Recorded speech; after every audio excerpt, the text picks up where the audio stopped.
Seorang nelayan Indonesia bernama Sugianto menerima penghargaan dari Presiden Korea Selatan, Lee Jae-myung. Penghargaan itu diberikan dalam acara Tahun Baru 2026 pada Jumat, 2 Januari 2026, di Istana Biru, Seoul, Korea Selatan. Selain Sugianto, Presiden Lee juga menganugerahkan 10 individu lainnya atas kontribusi mereka di bidang masing-masing.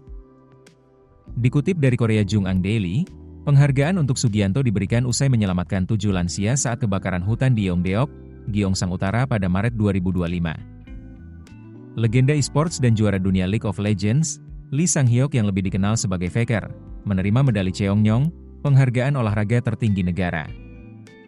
Penghargaan ini sebelumnya diberikan kepada pemain sepak bola Son Heung-min pada tahun 2022, serta atlet seluncur es Kim Yuna dan pemain golf Pak Seri. Sutradara Shin Woo-sok dari kru produksi Dolphiners Films, yang menggarap video promosi khusus untuk KTT Kerja Sama Ekonomi Asia Pasifik 2025 di Gyeongju, menerima medali Mongyen, peringkat keempat tertinggi dari penghargaan jasa sipil. Sementara, Direktur Ewha Women's University Medical Center, Lee Jong-min dianugerahi medali kehormatan karena memberikan perawatan medis gratis kepada perempuan migran selama 40 tahun.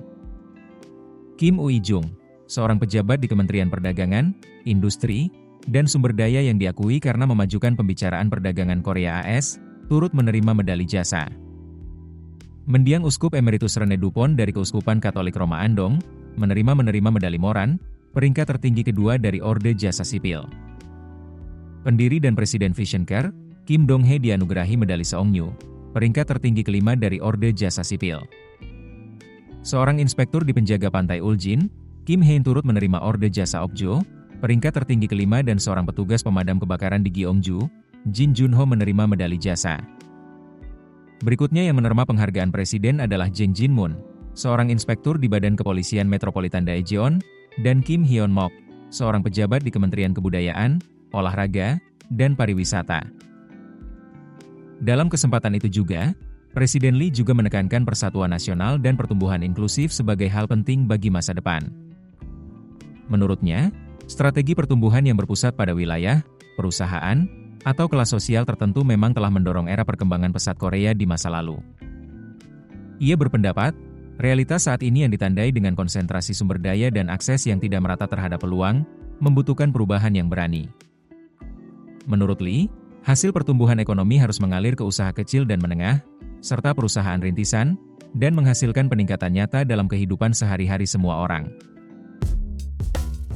Keputusan bisnis terbaik datang dari data, bukan tebakan.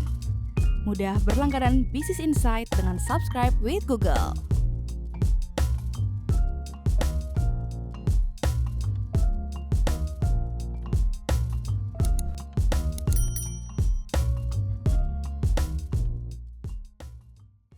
Download aplikasi Kontan sekarang di App Store atau Play Store.